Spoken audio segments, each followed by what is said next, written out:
Wait a minute.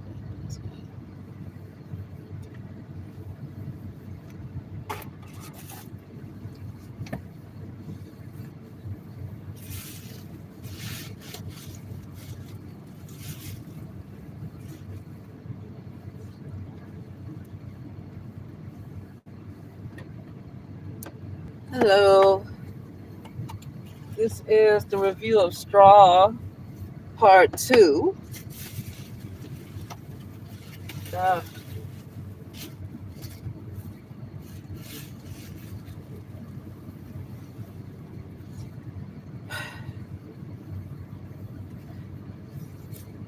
okay, so it's time for me to go on and get started. As always, I keep this up so I don't have to wait for folks to get in. This is the part 2. So the first live I did not too long ago, I discussed the first 15 to 20 minutes of the movie Straw. And I think, how long ago was I going? I watched another piece of Straw. This is like part 2. And so I get to the part where they're taking her child away. The CPS is taking her child away, saying that she doesn't eat. And she said that's a lie. She eats a lot of food. Listen, does the child look emaciated? Does she look emaciated? Does she look like she doesn't eat? You said she's always hungry. But does she look like she's like, are her ribs showing? Does it look like she don't eat? Okay. And so she said, no, my child does eat and all that stuff. And then they say that she's not always clean. Does she smell? How do you know she's not clean? Does she smell? Or her clothes, does she look disheveled or something? Why did these teachers and these people say that the child is not clean? They didn't say they smell her. They didn't say they smell her at all. But they said she's not clean. This is the hate that's in a lot of folks for other people. And sometimes, I'm going to say this again. Sometimes when you have a personality of being very meek, a timid personality, not assertive, and that was all of Taraji P. Henson's character is Janiyah. So I'm going to say Janiyah from now on, okay? This is all that was in Janiyah. She was timid, she was meek, she was not assertive, she did not assert herself. She did not really speak up for herself. And when you have that kind of personality, that makes you a target to be bullied, a target to be treated like crap. It really does. I already know. This is not a judgment towards her character. This is something that I know. And then when you end up like that, that's how a lot of schools get blown up. Well, I don't know, because in United States of America, I think it's propaganda. Sometimes I wonder about these schools being blown up in United States. The media tell too many lies. But I'm just going to say that kind of personality, when you take so much and you never really speak up for yourself, and people just talk to you any kind of way, that is a quick way to make you a person who's a red rummer. You become a red rummer. Okay, that's the M word. That's the capital M word spelled backwards, red rum. You become a red rummer because you were a person that never bothered anybody. You were a person that just, just always nice. And then the way that people return, that's why I always had a problem with people like, you give, you receive, and God will bless you. I don't like that saying, because a lot of it has to do with your personality. And when you have a personality of timidity and all of that stuff, you can give and give and give and give when you're just overly nice and you're a welcome mat, like people can walk all over you. And then God is not going to bless you like that, because that's demonic. I'm just going to say it. That is demonic. The same way that narcissist is demonic, so is being timid and overly nice and not speaking up. That's demonic too. It just don't seem like it's as bad, but that's just as bad as a narcissist, because sometimes when you're too nice, that allows the other narcissist to do whatever they want to do. So both of it, and but the person who's too nice allows a narcissist, and vice versa.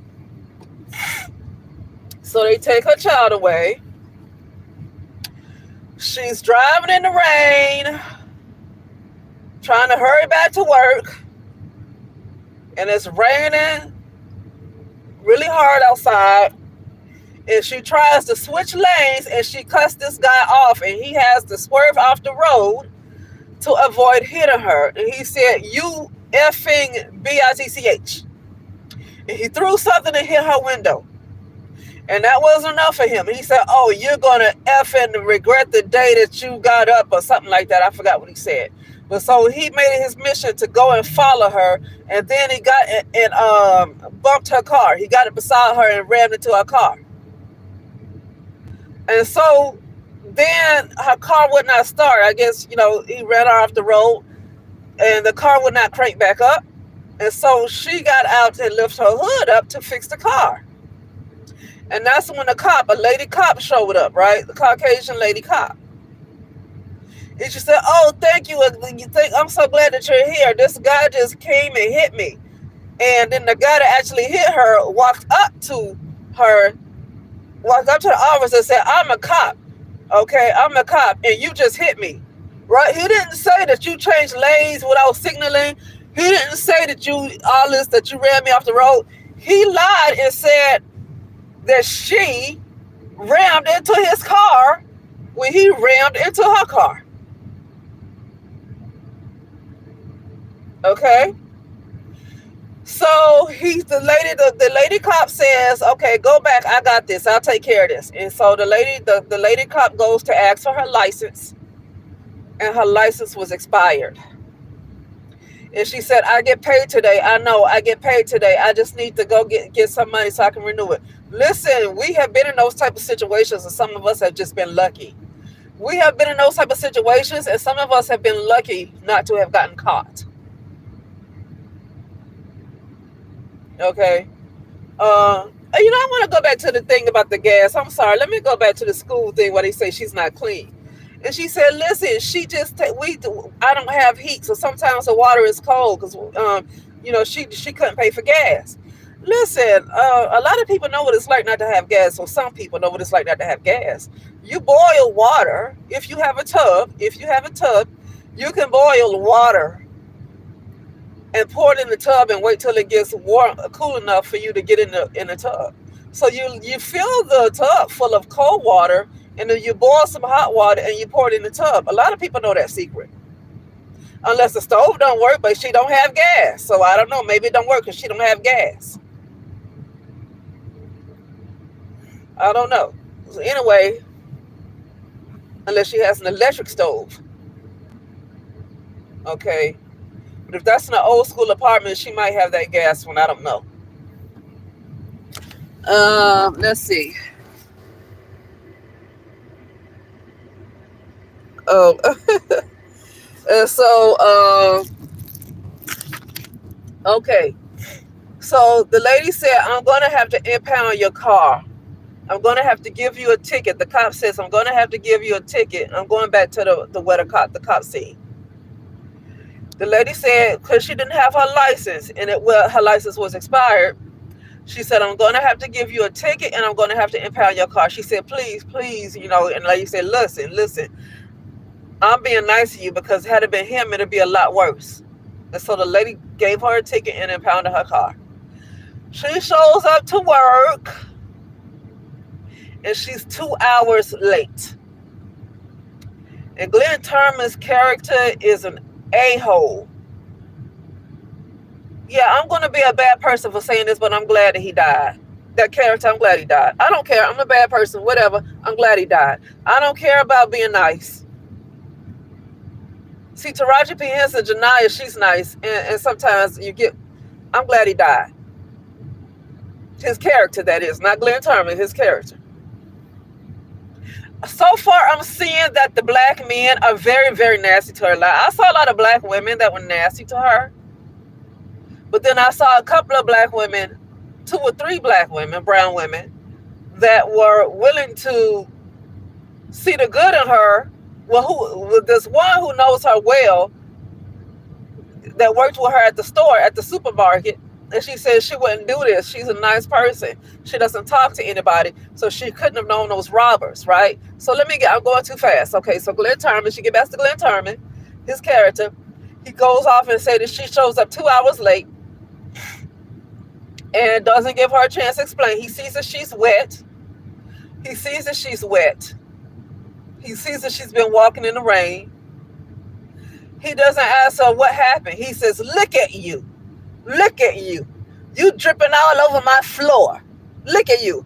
Okay, whatever. Like your floor is that doggone clean. It's been busy. It's been a zoo all morning. Your store ain't that clean, no way. People been walking all through that store.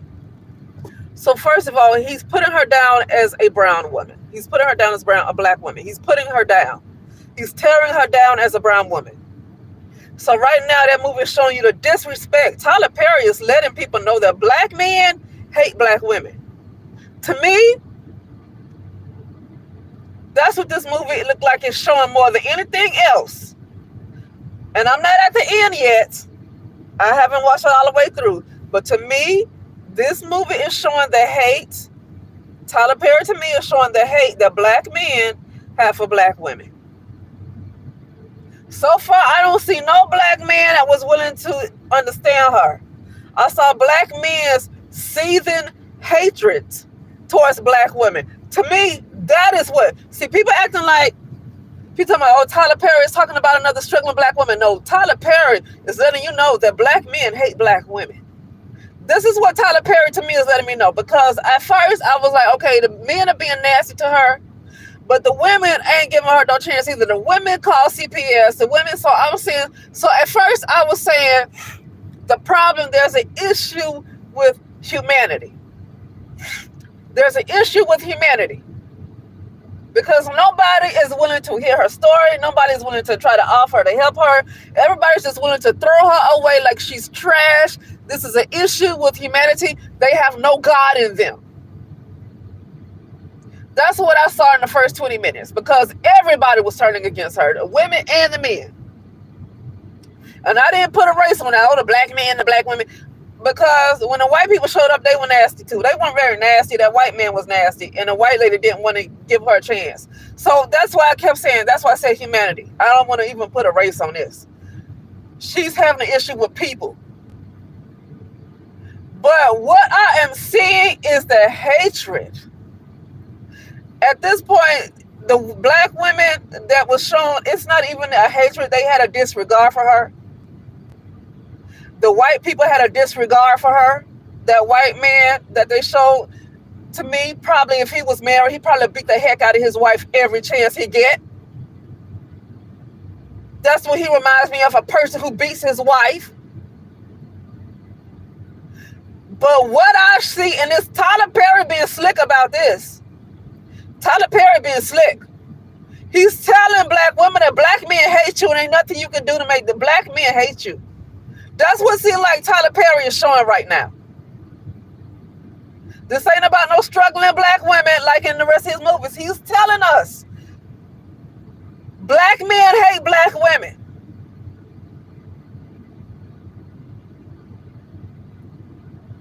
Okay. Let's see. What else? So the robbers come in. They come in to get robbed. So they have him open the safe and all that stuff. And then they try to take Janaya's bag, which is the character that Taraji P. Henson played. They try to take her bag, and she no. This is my baby's bag. This got her medicine. This is my baby's bag. And he's like, I don't care. And then she shoots the guy by accident. She shoots the robber by accident. The other robber runs out the store. And then Glenn Turman's character, Nasty Behind, goes and turns to her. Instead of thanking her that he didn't lose all his money, He says, you set this up. You set this up. He said he knew your name. He said Janiyah. He was like, and Taraji was like, because he looked at my name tag. He looked at my name tag. Listen, this man wasn't trying to hear the truth. He didn't care that she walked in the rain. He didn't care that she didn't have a car. He has a seething hatred for her. He has a seething hatred for her. No matter what she could have said, this man has a hatred for her. And why? She didn't do nothing to him. I could say because she's a black woman, brown woman. Will he treat other women like that in his store? I don't know. But he definitely, it wasn't nothing that she could have said right. This man had a hatred for her.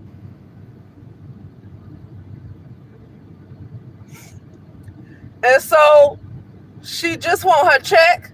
He acted crazy. And she shoots him and he dies. Good for him. I don't care. Good for him. I don't feel no kind of way. She gets to the bank. Now she gets to the bank and then she see where somebody robbed the bank.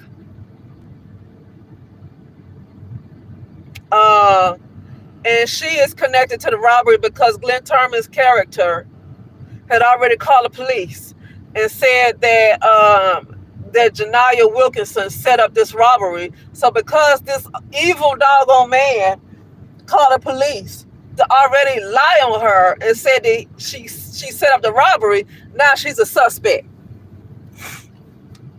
Now she's a suspect.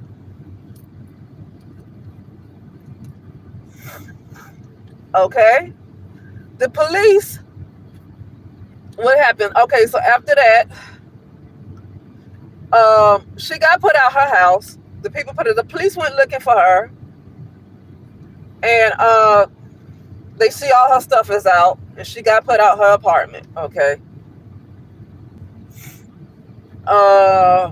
Okay, so that's with that. She wants to cash her check. She went up to the doggone teller and wanted to cash her check. And the check has blood on it, but they didn't pick up on that.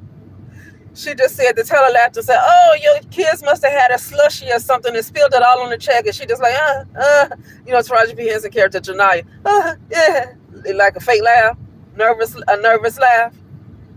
And so the teller said, may I have your license? And she said, it was stolen. And so the teller says, I can't cash a check without your license. And Janiyah says, you know me, cash the check. Just cash the check. I need it, cash the check. And the teller says, I can't cash your check. And that's when Taraji pulls out that gun. She said, cash the check. This dumb teller. Well, the silent alarm went off. Okay. Because, Janiyah Wilkinson, Taraji P. Henson's character, she never robbed a bank before. She don't understand that they have silent alarms because she don't rob banks, right? I don't either. I wouldn't know. I don't rob banks either, just to be clear. Okay. But the lady set off the silent alarm. And then Sherry Shepard, who played the manager of the bank, saw the silent alarm, and the cops called in and said, we got a tip that something is happening. There's a robbery happening in a lady. And Sherry Shepard, the manager, said, yeah. And they said, can you describe to us what it looked like? And she said, a black female, 5'7", and she's wearing a red vest. And she said, what is her name? She said, I don't know her name. I forget her name. But she said, Janae, something like that. And the cop said, Janiyah Wilkinson. And she's like, how do you know? How do you know? Is that because she has been reported to have been connected to the other robberies? So we get back to Janiyah's character. Taraji's character, Janiyah Wilkinson. And this dumb teller and the other lady, the lady that's the customer that's standing next to her, all of them giving her money, like just giving her all this money, giving her hundreds of dollars and hundreds. Here, take it. And Janiyah Wilkinson said, why are you giving me all this money? Stop giving me all this money. I just want you to cash my check. Stop. And so Sherry Shepherd character, the manager of the bank, I'm like, what's happening? Janaya Wilkinson, who is Taraji's character, Janaya says, what's wrong with her? Lady, you robbing them. But anyway, she's saying, what's wrong with her? I just asked her to cash my check and she's giving me all this money. Tell her to stop. What is the matter with her? And Sherry's like, I understand. We'll cash a check. Okay. Now, that's why I stopped right there. That's why I got to. And then the cops got a tip that a bank robbery was going off at Benevolent Bank and Trust. Okay, that's the name of the bank. Benevolent Bank and Trust. Okay, and so then that's where the cops got a tip that there's a bank robbery, and they head off to the bank. So that's why I stopped to talk some more, and I'm going to watch the rest of it. And with that being said, I will talk later.